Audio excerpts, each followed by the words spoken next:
New York Daily News has put this audio of a NYPD officer being, it sounds like a performance review with a lieutenant. Play the audio. Who commits the crimes? Who commits the crimes? Well, it's mostly teenagers, anywhere between the ages of 15 and 19, mostly male, blacks, and Hispanics. Okay. Who are you stopping? Everybody. I stop everybody. 54 tabs up to 820. I'm not targeting anybody. First of all, You just told me who bad guys are. yeah, I know that, but there's also other people who are committing violations as well. I'm not saying that there's not violations being made. Male blacks that you commit the crime? Plenty of people that write summonses too are male blacks and male Stop two Hispanics. male blacks. Not for the whole year. And I have, you're telling me for the whole year I only stopped 2 male blacks for summonses. 820. 7 Hispanics, 7 other, 10 whites, 3 Asians. So where are you targeting the perps that you just told me? Well, like I said, if I don't see a perp jumping over the turnstile, what am I supposed to do to him? That's what I'm saying. These people are not going to pop. How do I know that? 50% chance A female Hispanic that I stopped, she said they did pop actually for a warrant, and I arrested her. The Hispanics that were supposed to be going up that are committing the crimes, the people that I'm targeting everybody. 2 male blacks. Whoever's out there. If I catch. So you only saw 2 male blacks jump the turnstile? If you're saying that's what's in front of you, then yes, that's all I saw. There's 2 male blacks for the whole year jumping the turnstile. If that's what you're saying is in front of you.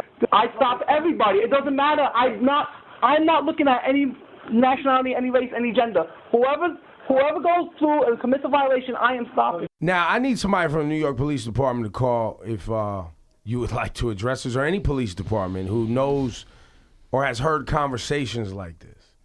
Because what it sounds like is quotas, which we know that there's a conversation out there right now where people are openly talking about how the police department has quotas. Which sounds nuts. Right. All right.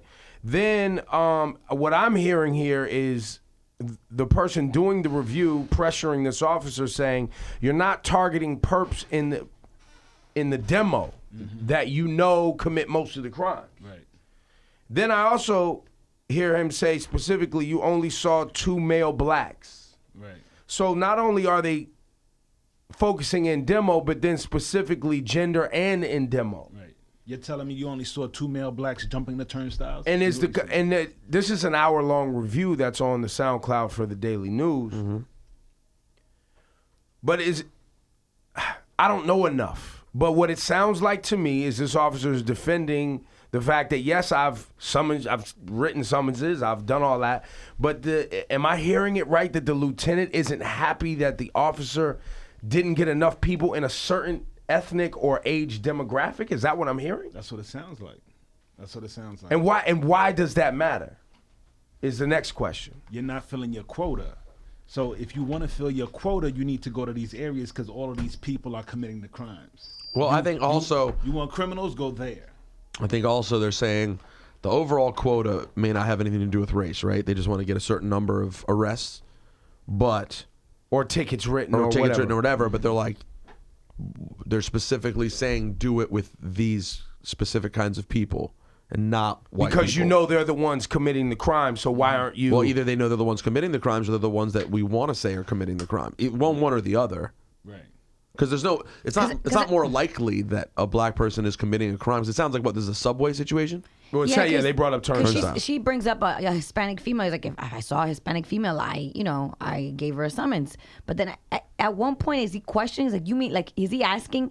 Did you just see 2 black males the whole time? Is he questioning the fact? Is he questioning that he only wrote 2 summonses for 2 black males? That's a problem. He doesn't believe him. He doesn't believe him. So I heard it right. He's questioning him, right? Yeah, you need to fill your quota. Is there anybody that can enlighten us? Because I could easily jump out the window, and I know that's what people want me to do. It's NYPD is out here profiling and targeting, and yes, I do know that. But for the sake of opening the dialogue, I want to take some calls from people who live and work in this to better understand it before I jump out the window. You got to give it a second, guys. You got to give it a second. You got to let it breathe. You got to let people walk to it. Walk on up to it. We know it's happening, but let them walk on up to it and articulate it themselves. It's bad that I just don't even find this story surprising. This is sort of like the least of the problems. But this is, what do they say, like the tip of the iceberg. Yeah, I guess this is because when people feel picked on, right, by the people who are supposed to be upholding the law, what happens next? They start disrespecting them because you're picking on me. Right. And then that disrespect leads to people trying to say, oh, you're resisting arrest and you're doing this and you're doing that, which leads to the things that we're seeing on the cameras. Right? So it starts with people feeling picked on. Yeah. From the New York City Police Department, Ronald, how you doing, sir? I'm all right. Good morning, Ebro. Good morning. So you heard the audio that we played. There's an hour's worth of audio on the Daily News SoundCloud, but the audio, it has the headline. Let me read it to you. Where it says basically, NYPD officer is critiqued by lieutenant for not arresting enough blacks and Hispanics. I just have a few things to say. First of all, when I heard the audio, I was a little outraged in myself, because I think it's just giving you one side of the story. Okay. You know, so it's not, you know, it depends on where you work as well. Are you a black officer or a white officer? Sorry, sir. I'm African American. Okay.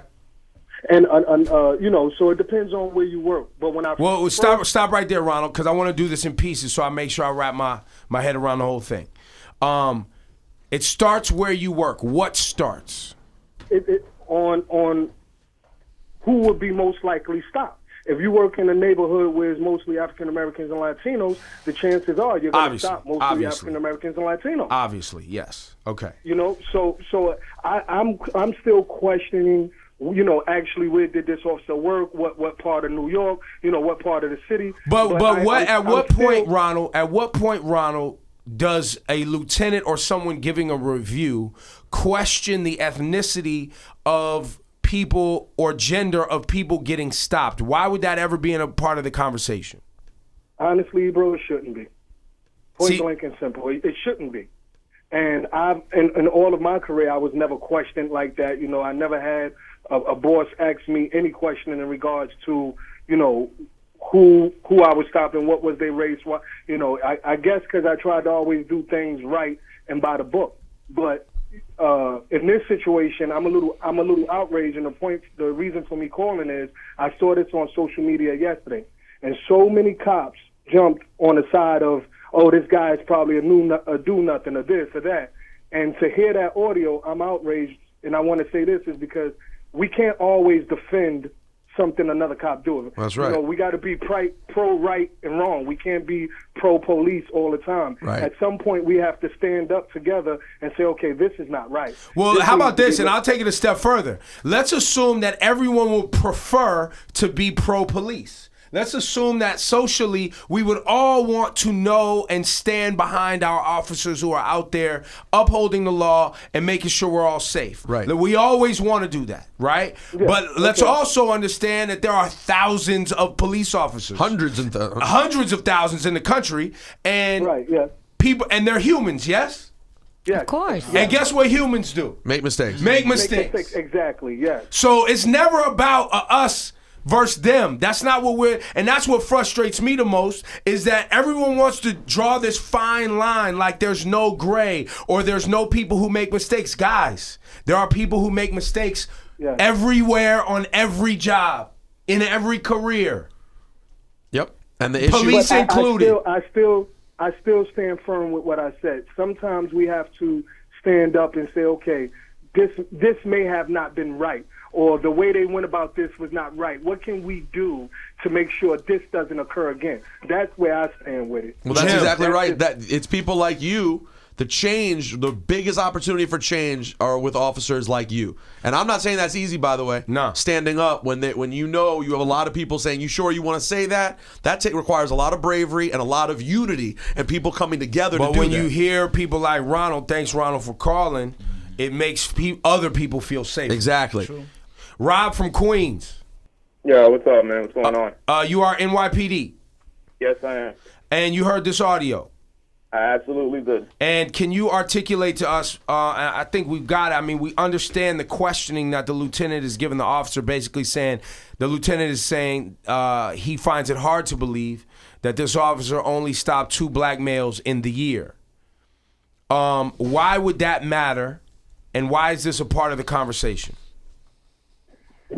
What it comes down to is the numbers. They want the numbers. And that to say, usually when we run a name for a warrant check, the people that end up having warrants are African Americans. Okay. So if they want those numbers, they know that we got to stop African Americans. They don't want to stop on people that aren't going to pop. They want to stop on people that are going to pop. They don't really care who it is.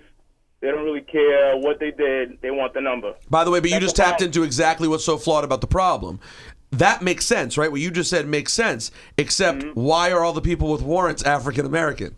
Let's go another layer deeper. Facts. All those people who are wanted are black in the first place. Why is that? Because those are the people that we stop. We end up writing them summonses when they don't have warrants. They don't take care of those summonses, and now there's a warrant. Boom. Boom. Cycle complete. Perfect. Cycle complete. Agitated, irritated, mad at the cops, and we got a breakdown. Exactly. Thank you very much. I'm glad we finally got it. I'm still tight that there's a quota. Nobody's answering that one.